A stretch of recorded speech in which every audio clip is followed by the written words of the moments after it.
नमस्कार। जियोपॉलिटिकल तमाशा के नए एपिसोड में आप सभी का स्वागत है। आज हम वॉशिंगटन पोस्ट की जो इस वीक को एक एक्सक्लूसिव स्टोरी आई है जिसके अंदर अमेरिकन डिप्लोमेट जो ढाका में पोस्टेड है बांग्लादेश के अंदर, वो वहाँ के जर्नलिस्टों से मिलकर एक बात बोलते हैं जिसकी रिकॉर्डिंग, ऑडियो रिकॉर्डिंग बाहर आई है, जिसके अंदर वो ये बोल रहे हैं कि आपको जमात इस्लामी को मेन स्ट्रीम करना चाहिए और यूएस की पॉलिसी है कि वो जमात को सपोर्ट करेगा। तो आज हम इसके ऊपर बात करेंगे क्योंकि जमात इस्लामी और इंडिया के रिश्ते अच्छे नहीं हैं और जमात इस्लामी ने 1971 वॉर के टाइम भी पाकिस्तान का सपोर्ट किया था। तो जमात इस्लामी एक इस कट्टर इस्लामिस्ट पार्टी है जो कि सेकुलरिज्म को ख़त्म कर देगी बांग्लादेश में अगर वो पावर में आती है तो, और इंडिया के हमेशा ही वो अगेंस्ट रही है। तो इस डेवलपमेंट को हम एक ब्रॉडर लाइट में आज समझने की कोशिश करेंगे जिसके अंदर इंडिया और यूएस के रिलेशन किस डायरेक्शन में जा रहे हैं, क्योंकि इंडिया और यूएस ये वही दोनों कंट्रीज़ हैं जो पिछले 20 साल में जिन्होंने बड़े ही मेटिकुलसली अपने रिलेशंस को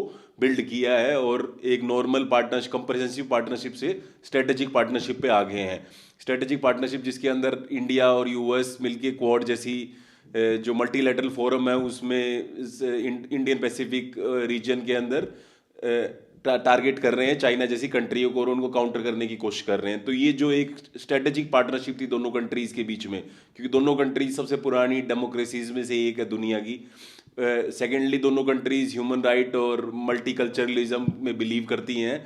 माइनॉरिटीज़ के दोनों कंट्री के अंदर राइट्स हैं और दोनों ही कंट्री चाइना को एक मेजर थ्रेट मानती हैं अपने इंटरेस्टों के लिए। तो दोनों कंट्रीज जो उनकी अलाइनमेंट इतनी क्लोजली हो गई थी पिछले कुछ 2-3 डेकेड्स में, वो अब कहाँ जा रहा है वो रिलेशनशिप, क्यों वो ड्रिफ्ट हो रहा है रिलेशनशिप, आज हम इस वीडियो में बात करेंगे।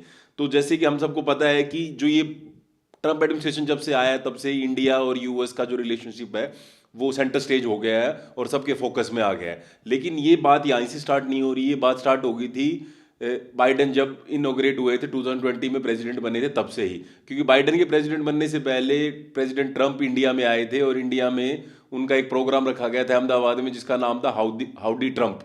तो हाउडी ट्रंप जो रैली की गई थी उसमें ट्रंप को मतलब इंडिया का फ्रेंड प्रमोट किया गया था और पोर्ट्रे किया गया था कि ट्रंप से अच्छा कोई प्रेसिडेंट नहीं है इंडिया और यूएस के रिलेशनशिप के लिए। जबकि बात उसकी उलट है, क्योंकि बुश एडमिनिस्ट्रेशन वो एडमिनिस्ट्रेशन था जिसने इंडिया और यूएस के रिलेशंस को क्लोज बनाने की नींव रखी थी। क्योंकि बुश एडमिनिस्ट्रेशन को ये लगता था कि वॉर ऑन टेरर के साथ साथ जब 9/11 हुआ तो बुश एडमिनिस्ट्रेशन ने वॉर ऑन टेरर स्टार्ट की थी और उसके बाद उनका फोकस ज़्यादा मिडिल ईस्ट पे था। लेकिन उनको एक बड़ी चीज़ क्लियर थी कि आने वाला जो मेजर थ्रेट होगा वो चाइना होगा और चाइना को काउंटर करने के लिए इंडिया हमारे लिए एक बहुत ज़्यादा स्ट्रेटेजिक अलाय है। तो उन्होंने इंडिया और यूएस के जो कोल्ड वॉर के टाइम पे ठंडे पड़े रिश्ते थे उनको काफ़ी गर्माहट पैदा की उन रिश्तों के अंदर। और दूसरा जो इंडिया के ऊपर न्यूक्लियर टेस्ट जो किए थे इंडिया ने 1996 और 98 के बीच में, उनके बाद जो सैंक्शंस लग रखे थे उन सबको हटाया और ना सिर्फ हटाया बल्कि इंडिया को कोशिश की कि इंडिया को न्यूक्लियर सप्लायर ग्रुप का मेंबर बनाया जाए। क्योंकि न्यूक्लियर सप्लायर ग्रुप एक ग्रुप है जिसके अंडर जो भी कंट्रीज़ एनपीटी को फॉलो करती है, क्योंकि इंडिया ने एनपीटी साइन नहीं कर रखी है। एनपीटी ट्रीटी ये बोलती है, न्यूक्लियर नॉन प्रोलिफरेशन ट्रीटी।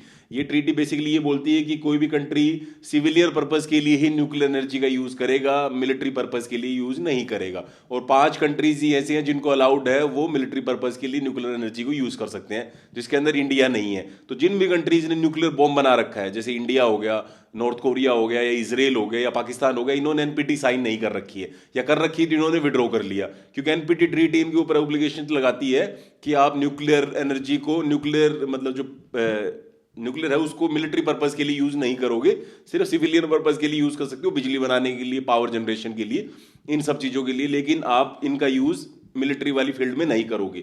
तो इंडिया ने एनपीटी साइन नहीं कर रखी थी, फिर भी इंडिया को न्यूक्लियर सप्लायर ग्रुप का मेंबर बनाने के लिए पूरी कोशिश की गई बाइडेन एडमिनिस्ट्रेशन के द्वारा। और उस टाइम पे ही इंडिया और यूएस के अंदर सिविल न्यूक्लियर कोऑपरेशन का एक एग्रीमेंट भी साइन हुआ था। और उस टाइम पे क्योंकि मनमोहन सिंह जी, डॉक्टर मनमोहन साहब प्रधानमंत्री थे, तो उनके पास मेजोरिटी नहीं थी पार्लियामेंट में, फिर भी उन्होंने अपनी सरकार को गिरने के रिस्क को लेकर भी इस डील को साइन किया। क्योंकि ये डील हमारे लिए बहुत इंपॉर्टेंट थी। इस डील के 2 इंपॉर्टेंस थी। एक तो इंडिया इस डील के थ्रू उन सिविल न्यूक्लियर टेक्नोलॉजीज को एक्सेस कर सकता है जो उसके लिए पहले प्रोहिबिटेड थी, क्योंकि इंडिया में पावर कंजप्शन बहुत ज़्यादा है और मोस्टली इंडिया का पावर जो मतलब प्रोडक्शन होता है वो हाइड्रो या फिर कोल से होता है।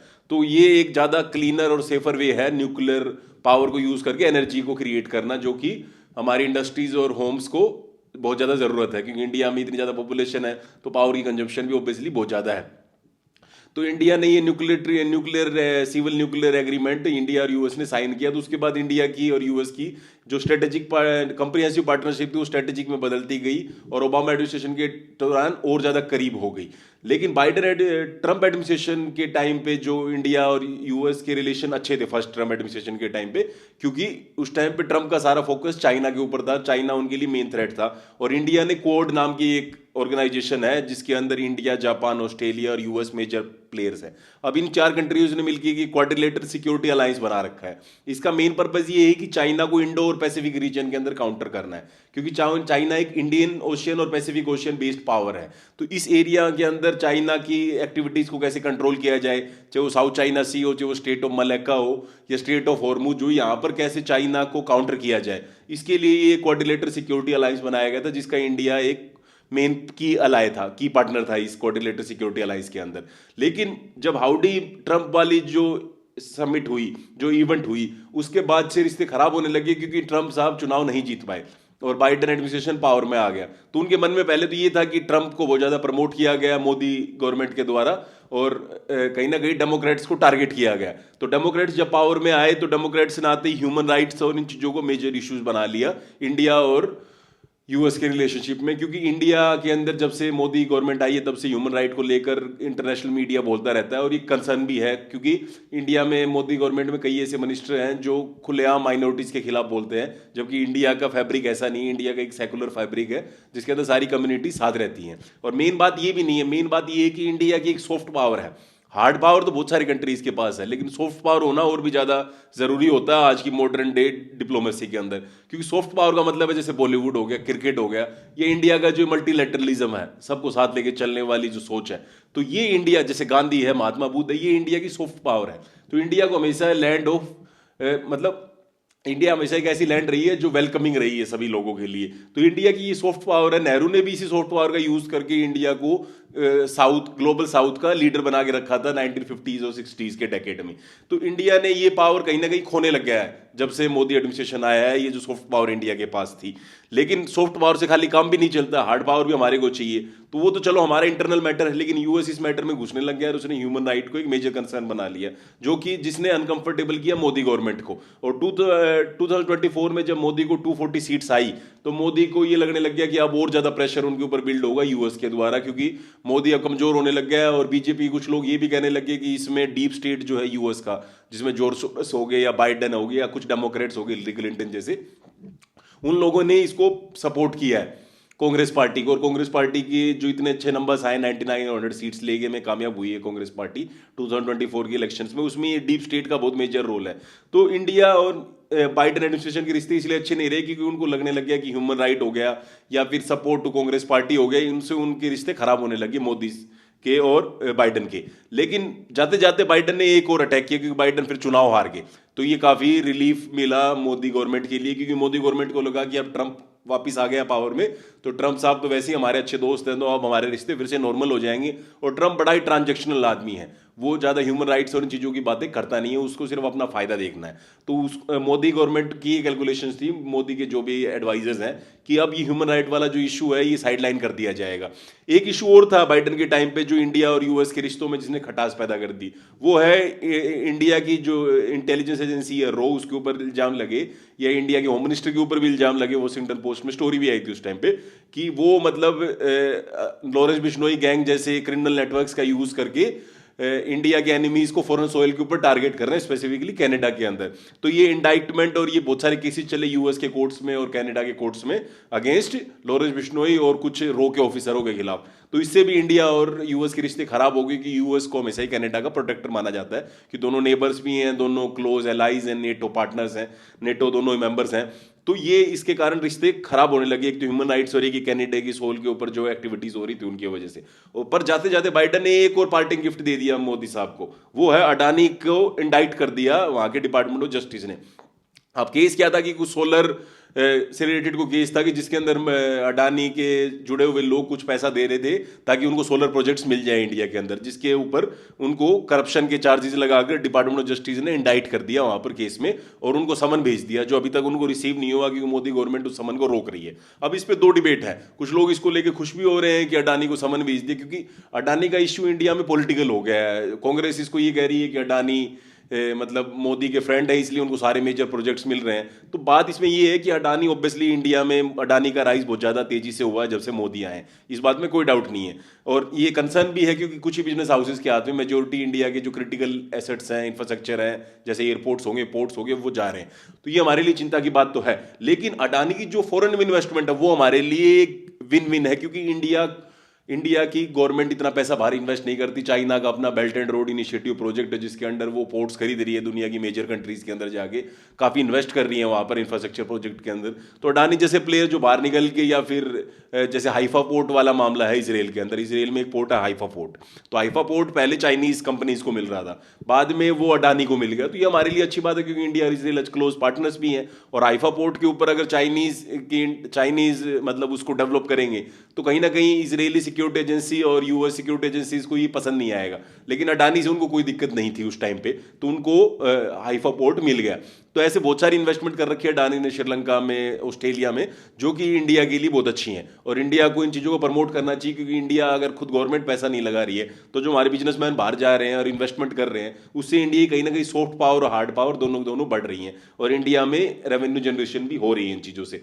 तो ये जो डिपार्टमेंट ऑफ जस्टिस का इंडाइटमेंट था कहीं ना कहीं अडानी के पर कदरने की कोशिश की गई है इसके अंदर कि आप जो इतना ज़्यादा उड़ रहे हो और आप अपनी मतलब अपने पोर्टफोलियो को इतना बढ़ा रहे हो कि फॉरेन में जा जाके इन्वेस्ट कर रहे हो, उसको कहीं ना कहीं टारगेट करना था। और मोदी के क्योंकि क्लोज दोस्त भी हैं तो इसलिए उनको टारगेट करना था। तो मतलब इतने लो पॉइंट पे आगे बाइडेन के जाते जाते रिश्ते कि अडानी को भी इंडाइट कर दिया वहां के डिपार्टमेंट ऑफ जस्टिस ने।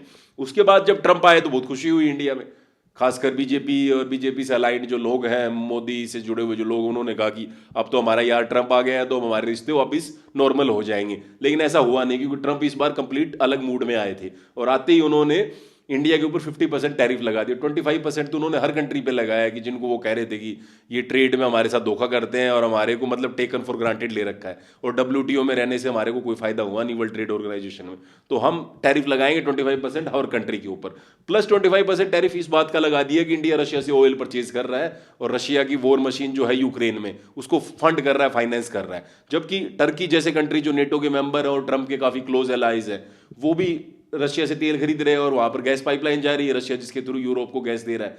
यूरोपियन कंट्रीज गैस ले रहे हैं रशिया से, वो कोई दिक्कत नहीं है ट्रंप को। चाइना ले रहा है, चाइना का आप कुछ नहीं बिगाड़ पाए, लेकिन इंडिया पे प्रेशराइज कर रहे हो। 2019 में इंडिया को प्रेशराइज किया कि आप ईरान का ऑयल मत लो, वेनेजुएला का ऑयल मत लो, अब आप रशिया का मत लो। तो ऑयल कहां से ले भाई? ऑयल तो कहीं से तो लेंगे और इंडिया को जहां फायदा लगेगा इंडिया वहां से ऑयल लेगा, किसी से पूछ के थोड़ी ना लेगा ऑयल। तो इंडिया के ऊपर इतना प्रेशर बनाना और इंडिया के लिए सारे चैनल्स बंद कर देना कि आप हमारे से ही ऑयल लो, बस हमारे जो अलाइज है और हम है हमसे ऑयल लो, बाकी किसी से ऑयल मत खरीदो। तो इंडिया के ऊपर ये प्रेशर लगा कि 50% टैरिफ लगा दिया, पर इंडिया कुछ नहीं बोला। मोदी गवर्नमेंट को लगा कि चलो हम फ्री ट्रेड एग्रीमेंट कर लेंगे, लेकिन पूरा साल निकल गया, कोई फ्री ट्रेड एग्रीमेंट हुआ नहीं है क्योंकि ट्रंप साहब चाहते हैं कि इंडिया का डेयरी और एग्रीकल्चर सेक्टर हम खोल दें जिसमें हमारे 40% लोग एम्प्लॉयड हैं। तो हम कैसे खोल दें भाई इसको? अगर यूएस कंपनीज की डेयरी प्रोडक्ट्स और एग्रीकल्चर प्रोडक्ट्स हमारी कंट्री में आ गई या वहाँ की जेनेटिकली मॉडिफाइड क्रॉप्स यहाँ पर आ गई तो इंडिया का तो एग्रीकल्चर सेक्टर और डेयरी सेक्टर खत्म हो जाएगा जो इंडियन इकोनॉमी का बैकबोन है। तो मोदी ने इसके ऊपर तो सरेंडर नहीं किया, लेकिन एफटीए भी नहीं कर पाया और इंडिया ने कोई वापस काउंटर रिटेलिएशन में भी टैरिफ नहीं लगाई इस होप में कि जल्दी जल्दी एफटीए हो जाएगा, लेकिन एफटीए होता हुआ लग नहीं रहा है। और अब तो ये बात हो रही है कि उस टैरिफ को 50% से बढ़ाकर 500% टैरिफ करने के लिए यूएस कांग्रेस में बिल भी लेके आ गए हैं वहां पर। तो इंडिया कहीं ना कहीं फंसता हुआ दिख रहा है अब, और इंडिया के रिश्ते यूएस के साथ खराब होते हुए लग रहे हैं क्योंकि अगर 500% टैरिफ लग गया तो इंडिया के जो भी सेक्टर्स है, मेजोरिटी जो इंडिया का डायमंड एक्सपोर्ट है यूएस में या फिर टेक्सटाइल एक्सपोर्ट है, वो तो बिल्कुल ही खत्म हो जाएगा। वो तो वैसे ही खत्म होने वाला है क्योंकि टेक्सटाइल बांग्लादेश और वियतनाम और चाइना जैसे कंट्रीज आगे निकल गई कि उनके ऊपर हमारे से कम टैरिफ है, या फिर वो ज़्यादा मतलब अपनी सप्लाई चेन उनकी इतनी स्ट्रॉन्ग है, इतना डाइवर्सिफाई कर पाते हैं अपने ट्रेड को कि वो इसके इम्पैक्ट को झेल पाए। लेकिन इंडिया को काफ़ी ज़्यादा इम्पैक्ट हुआ है इन चीज़ों से, खासकर टेक्सटाइल सेक्टर या फिर सी फूड के सेक्टर में या फिर डायमंड के सेक्टर में जहां पर लेबर इंटेंसिव सेक्टर सही है। तो इंडिया को बहुत ज़्यादा घाटा हुआ है 50% टैरिफों से ही, और अगर 500% टैरिफ हो गया तो ये बिल्कुल ही सेक्टर जो इंडिया एक्सपोर्ट है यूएस में वो बिल्कुल ही खत्म हो जाएगा। दूसरा ये है कि एक वो सीज फायर वाला इशू है कि इंडिया की और जो पाकिस्तान की ऑपरेशन सिंदूर के टाइम पे वॉर हुई थी, इंडिया ने उसमें स्ट्रेटेजी कैच ले लिया था, लेकिन बहुत जल्दी सीज फायर डिक्लेयर कर दिया और ट्रंप ने ये कहा कि हमने करवाया, जबकि ऐसा कुछ नहीं है। इंडिया ने और पाकिस्तान ने म्यूचुअली एग्री करके सीज फायर किया था, लेकिन ट्रंप को नोबेल पीस प्राइज चाहिए, तो वो हर कंट्री में हर मामले में अपना पैर फंसाना चाहते हैं। तो वो सीज फायर के मामले में भी इंडिया और अमेरिका के रिश्ते काफ़ी ज़्यादा खराब हो गए। उसके अलावा जो पैक्स सिलिका है, अब पैक्स सिलिका एक ये नया मल्टीलेटरल अलायंस बनाया है यूएस की गवर्नमेंट ने, जिसके अंडर जैसे ऑस्ट्रेलिया हो गया, जापान हो गया, ताइवान हो गया, इन कंट्रीज ने मिलकर एक अलायंस बनाया पैक्स सिलिका, जिसके अंदर चाइना को सेमीकंडक्टर के मामले में और एआई के मामले में पीछे रखना है, और सेमीकंडक्टर और चिप्स के मामले में ये एक ही ग्रुप बनाया गया डेमोक्रेसीज का। इसमें इंडिया को शामिल नहीं किया गया, जबकि इंडिया को आपने क्वाड में शामिल कर रखा है, जो कि चाइना को काउंटर करने के लिए बना रखी है।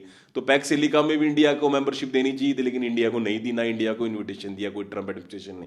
तो इंडिया को कहीं ना कहीं हर जगह टारगेट किया जा रहा है, टैरिफ का मामला हो, सीज फायर का मामला हो, पैक्स सिलिका का मामला हो, और उन सब चीज़ों को, वो चीज़ें काफ़ी नहीं थी। अब ये कि लेटेस्ट और बॉम्बशेल रिपोर्ट आ गई है वॉशिंगटन पोस्ट की, जिसमें वो कह रहे हैं कि बांग्लादेश के अंदर जमात को भी हम सपोर्ट करेंगे, अमेरिकन और अमेरिकन कर रहे हैं, क्योंकि अमेरिका ने ही शेख हसीना को वहां से पावर से हटवाया। ठीक है, वहां लोगों में गुस्सा था कर शेख हसीना की गवर्नमेंट के अगेंस्ट, कुछ मिसमैनेजमेंट भी रहा होगा, करप्शन भी रहा होगा, वो चीज़ों को हम डाउट नहीं कर रहे हैं, लेकिन मेन इशू ये है कि शेख हसीना को इतना बड़ा प्रोटेस्ट बना रहा है उनके खिलाफ, उनको कंट्री से बाहर निकलवाना, मोहम्मद यूनिस को पावर में बिठाना, और अब इंडिया के खिलाफ स्टेटमेंट दिलवाना, ये कहीं ना कहीं इसमें यूएस का मेजर रोल दिखता है। और यूएस इंडिया को एनसर्कल करने की कोशिश कर रहा है, पाकिस्तान, बांग्लादेश, इन कंट्रीज के साथ मिलके। तो ये बहुत ज़्यादा गलत मैसेज जा रहा है इंडिया और यूएस के रिश्तों में, और जमात को सपोर्ट करना तो बिल्कुल भी इंडिया के लिए एक्सेप्टेबल नहीं है। आप बीएनपी को सपोर्ट करो, आप शेख हसीना को मत करो, कोई दिक्कत नहीं है, बीएनपी एक वहाँ की मेजर पार्टी है, इंडिया को भी उससे कोई दिक्कत नहीं है, लेकिन जमात को अगर आप सपोर्ट करोगे तो ये बिल्कुल भी एक्सेप्टेबल नहीं होगा। और ऊपर से हमारे ऊपर चाबहार पोर्ट के अंदर आपने सैंक्शंस लगा दिए।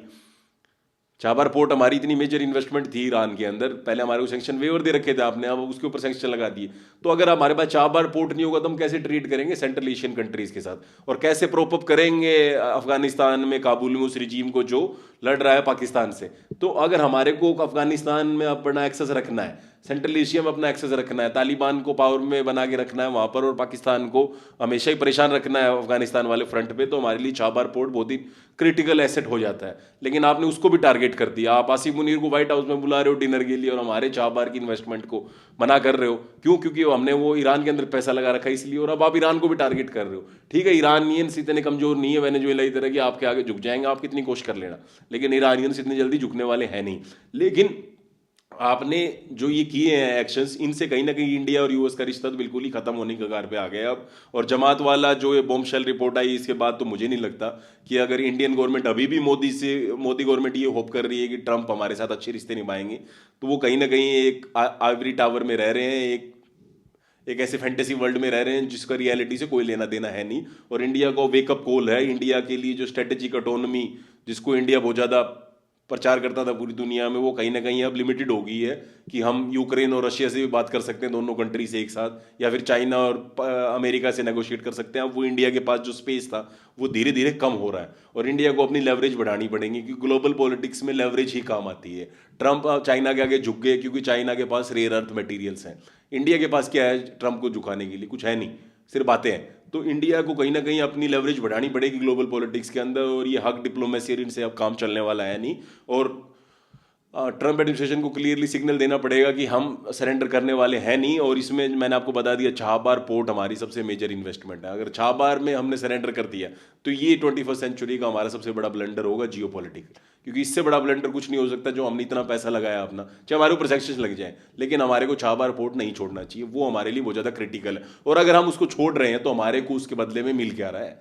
हमारे ऊपर टैरिफ घट रहे हैं, हमारे को पैक्स सिलिका का मेंबर बना रहे हो, जमात को आप साइड लाइन कर रहे हो, बांग्लादेश पे प्रेशर बना के हमारा अलाय बना रहे हो, तो हम बात करेंगे चाबहार के ऊपर। ऐसे नहीं है कि हम इतना पैसा लगाया और उस इन्वेस्टमेंट को छोड़ दें ताकि ट्रंप खुश हो जाए और हमारे साथ एक फ्री ट्रेड एग्रीमेंट कर ले, जिसकी कोई वैल्यू नहीं है। अभी उन्होंने यूरोपियन यूनियन के साथ भी फ्री ट्रेड एग्रीमेंट कर रहे थे, लेकिन अभी उन्होंने ग्रीनलैंड के ऊपर कह दिया कि हम एडिशनल टैरिफ लगाएंगे। तो ट्रंप के लिए कोई इस कागज के टुकड़े का कोई मतलब नहीं है, उनके लिए एफटीए कागज का टुकड़ा है जिसको वो कभी भी फाड़ के डस्टबिन में डाल देगा और फिर से धमकियां देने लग जाएगा कि इतना % टैरिफ लगाएंगे, इतना % टैरिफ लगाएंगे। तो हम इन धमकियों में आने वाले नहीं है, और ना ही हमारे को आना चाहिए। जो हमारी फॉरेन पॉलिसी एस्टैब्लिशमेंट और स्ट्रेटेजिक कम्युनिटी है उसको समझना पड़ेगा कि अब हमारे लिए वेकअप कॉल है और हमारे को अपना रीअलाइन करना होगा। और अगर हम चाइना और के साथ फिर से अपनी दोस्ती बढ़ा रहे हैं दिखाने के लिए कि ट्रंप ट्रम्प दबाव में आ जाएगा तो ट्रम्प तब भी दबाव में आने वाला है नहीं। हमारे को चाइना के साथ एक कॉम्प्रिहेंसिव पार्टनरशिप करनी होगी, और चाइना हमारी किस चीज़ में हेल्प कर सकता है तब हम चाइना के साथ जाएं, और उसमें इलेक्ट्रिक व्हीकल्स और रिन्यूएबल एनर्जी सबसे मेन है। क्योंकि अगर इंडिया की चाइना पार्टनरशिप करने की बात करता है तो वो जो कॉन्फिडेंस बिल्ड तब होगा जब चाइना हमारी को ग्रोथ में हेल्प करे। इलेक्ट्रिक व्हीकल में चाइना आज के दिन दुनिया की मेजर पावर है, प्रीएमनेंट पावर है, चाइना से ज़्यादा बड़ा कोई नहीं है इलेक्ट्रिक व्हीकल्स के अंदर। तो चाइना अगर इलेक्ट्रिक व्हीकल सोलर पैनल्स में हमारी मदद करता है, ईओन बैटरी सेल्स में मदद करता है, तो हम चाइना के साथ जाएंगे। क्योंकि चाइना के पास वो टेक्नोलॉजी की एक्सेस है जो अगर इंडिया को मिल जाए तो आने वाले टाइम पे इंडिया इन सेक्टर्स में काफ़ी आगे जा सकता है। और अगर चाइना इन चीज़ों को रोक के रखता है, एक्सपोर्ट रिस्ट्रिक्शन लगाता है अपनी टेक्नोलॉजी के ऊपर, तो चाइना भी हमारा भरोसेमंद पार्टनर नहीं हो सकता। सिर्फ चाइना से ब्रिक्स में मिलने से या फिर चाइना में जाके गले लगने से कुछ नहीं होने वाला। आने वाले टाइम पे हमारे को क्लियर करना पड़ेगा कि चाइना हमारी किस सेंस में हेल्प करेगा। अगर वो हेल्प करेगा तो हम अपने रिश्ते उनके साथ नॉर्मलाइज करें, वरना कोई फायदा है नहीं उनके साथ विचारने का। Thank you.